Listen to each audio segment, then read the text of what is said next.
ആദ്യം തന്നെ തെരഞ്ഞെടുപ്പ് പ്രഖ്യാപിക്കുന്നതിന് മുൻപും തെരഞ്ഞെടുപ്പ് പ്രഖ്യാപിച്ചതിന് ശേഷവും എണ്ണയിട്ട യന്ത്രം പോലെ പ്രവർത്തിക്കാൻ UDFൻ്റെ നേതൃത്വം, കോൺഗ്രസിൻ്റെ നേതൃത്വം ഏറ്റെടുത്ത നേതാക്കന്മാർക്കും അതേപോലെ തന്നെ എൻ്റെ പ്രിയപ്പെട്ട സഹപ്രവർത്തകർക്കും ആദ്യം തന്നെ നന്ദി പറയാണ്.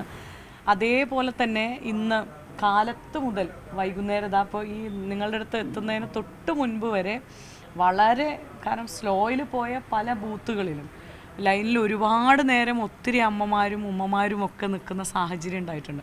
പക്ഷെ അവിടെയൊക്കെ കൈക്കുഞ്ഞുങ്ങളെ എടുത്തിട്ട് പോലും ഇരിക്കാൻ വീൽ ചെയർ സംവിധാനം പോലും ഇല്ലാതിരുന്നിട്ട് പോലും ആക്സിഡൻ്റ് ആയവർ പോലും പലരും വന്ന് വോട്ട് രേഖപ്പെടുത്തിയിട്ടുണ്ട്. അവർക്കൊക്കെ ഹൃദയം നിറഞ്ഞ നന്ദി ആദ്യം തന്നെ പറയുകയാണ്.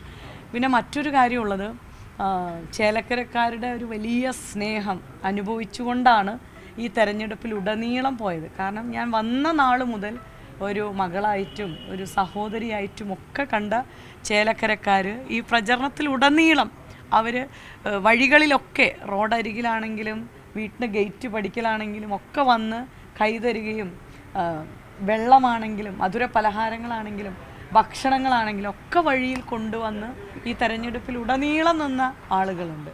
ജനങ്ങൾ, ചേലക്കരയിലെ കുടുംബാംഗങ്ങൾ, അവരോടൊക്കെ ആദ്യം തന്നെ ഞാൻ നന്ദി പറയുകയാണ്.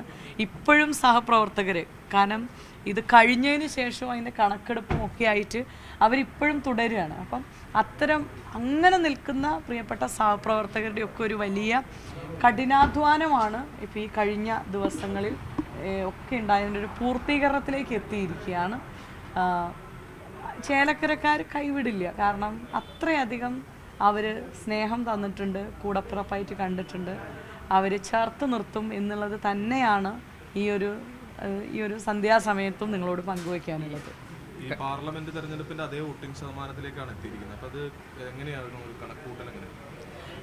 കാരണം പാർലമെന്റ് തെരഞ്ഞെടുപ്പിലും അറിയാലോ, ചേലക്കരയിൽ നിന്ന് നല്ലൊരു പിന്തുണ, നല്ലൊരു മത്സരം ഈ 2024 തെരഞ്ഞെടുപ്പിൽ മത്സരം കാഴ്ചവെക്കാൻ കഴിഞ്ഞപ്പോഴും ചേലക്കരയിലെ ഒരു വലിയ പിന്തുണ കൂടെ ഉണ്ടായിട്ടുണ്ട് കഴിഞ്ഞ നാളുകളിലെ പോലെ തന്നെ. അതിൻ്റെ വോട്ടിംഗ് ശതമാനത്തിലുള്ള വ്യത്യാസങ്ങൾ മാറ്റി നിർത്തിയാൽ.